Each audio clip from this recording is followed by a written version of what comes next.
and saw an orangutan 10 yards away, perched in the swaying top of another tree. The ape bared its teeth in a gesture clearly intended to intimidate. Danny tried to remember the very brief advice he'd been given on dealing with the animals. The orangutan screeched again, then began shifting its weight so the tree swayed sharply. 10 yards was nothing for an angry orangutan. The animal could easily launch itself and land on Danny's tree, if not his back. "Go away," Danny snarled as nastily as possible. He couldn't remember if this was the advice or not. It just seemed like the most sensible thing to do. The orangutan screeched again. "Get!" shouted Danny. The animal gave one last ferocious screech, then retreated. Danny breathed slowly, then continued out along the limb, moving cautiously but determined to get what he'd come for as quickly as possible. The branch cracked. Danny felt himself slipping downward, but he didn't fall. The damage was only partial, not enough to sever the limb. The leaves of several trees nearby rustled violently. A dozen small black figures fled, looking like a swarm of giant bees following their queen to a new hive. Monkeys. But at least they were going away. "Son of a bitch!" yelled Gephardt below. "Don't fall." "Yeah, I'm working on that," muttered Danny, stretching a bit more. "What the hell are you doing, Colonel?" Danny didn't bother to answer. He inched out closer to the black object, grabbed it, and wrestled it from the branch.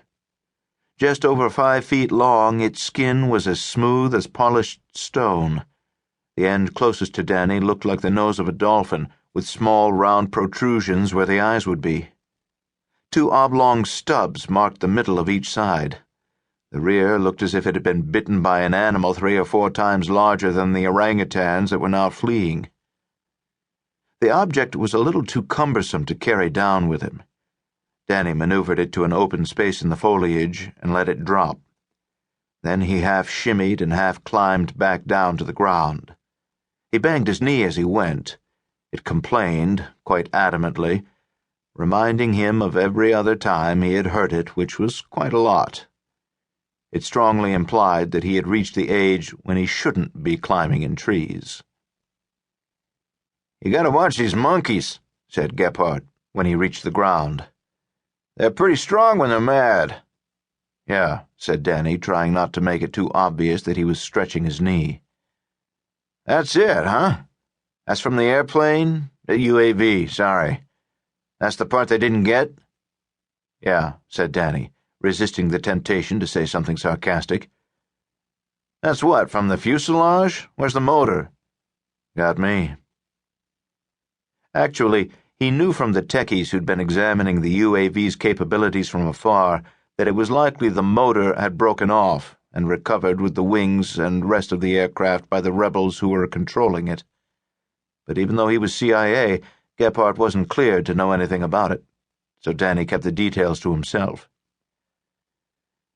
"We're going to want to get moving," said Gephardt, looking at the object as Danny picked it up. "Rebels are all over the place." "Coming."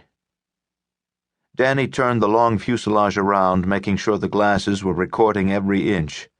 The visuals were being sent back to a situation room in a bunker at Langley, the CIA headquarters in suburban Virginia. When a barely audible beep told him the techies were satisfied that he had examined every conceivable angle, he lifted the slender fuselage onto his shoulder. "Let's go." "How the hell did you see that thing through all the foliage?" asked Gephardt. "I eat my carrots. Let's get back." Gephardt continued his story about the snake as they started back down the hill. It was a story Danny had heard in many different guises over the years. A Green Beret or some other resident expert would come out, measure the victim's other arm, then chop the snake about 2 inches deeper, releasing the victim. He was then medevaced out, his arm scarred with acid burns. Anacondas were rare in Honduras and had their pick of much easier prey than sleeping soldiers. Still, the size of the snakes made it exactly the sort of tales